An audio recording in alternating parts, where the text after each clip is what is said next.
Tifauzia Tiasuma atau Dr. Tifa menyinggung Presiden Prabowo Subianto, seusai dirinya ditetapkan sebagai tersangka kasus ijazah Presiden ke-7 Joko Widodo.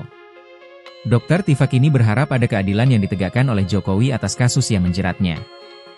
Hal ini disampaikan Dr. Tifa melalui akun X pribadinya pada Sabtu, 8 November 2025. Dr. Tifa mengaku akan menghadapi penetapan tersangka dirinya dengan tegar dan kepala tegak.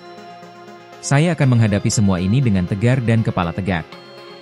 Karena saya meyakini bahwa apa yang kami, RRT, lakukan ini, adalah perjuangan menegakkan kebenaran, demi Indonesia yang lebih baik, katanya. Dr. Tifa menyebut, dirinya sedang menghadapi kekuatan yang meletakkan keadilan dan kebenaran di bawah telapak kaki mereka.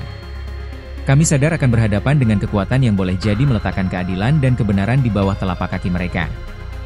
Tetapi itu bukan sesuatu yang menakutkan bagi kami. Karena ketakutan adalah musuh terbesar dalam perjuangan ini, tambahnya. Dr. Tifa pun percaya bahwa nantinya Presiden Prabowo Subianto akan menegakkan kebenaran dan keadilan. Dr. Tifa juga menyebut bahwa dalam usia senjanya nanti, Prabowo akan meninggalkan warisan berharga bagi bangsa yakni keadilan dan kebenaran. Dalam hati kami, masih ada kepercayaan kepada Presiden Prabowo untuk menegakkan kebenaran dan keadilan. Karena dalam usia yang sudah sepuh, beliau akan meninggalkan warisan berharga bagi bangsa ini, keadilan dan kebenaran, tulis Tifa. Seperti diketahui, Dr. Tifa kini resmi ditetapkan tersangka oleh Polda Metro Jaya pada Jumat, 7 November 2025.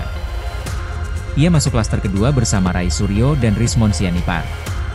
Dr. Tifa terancam pidana maksimal 12 tahun penjara lantaran diduga telah sengaja mengedit dan memanipulasi data pribadi ijazah milik Jokowi.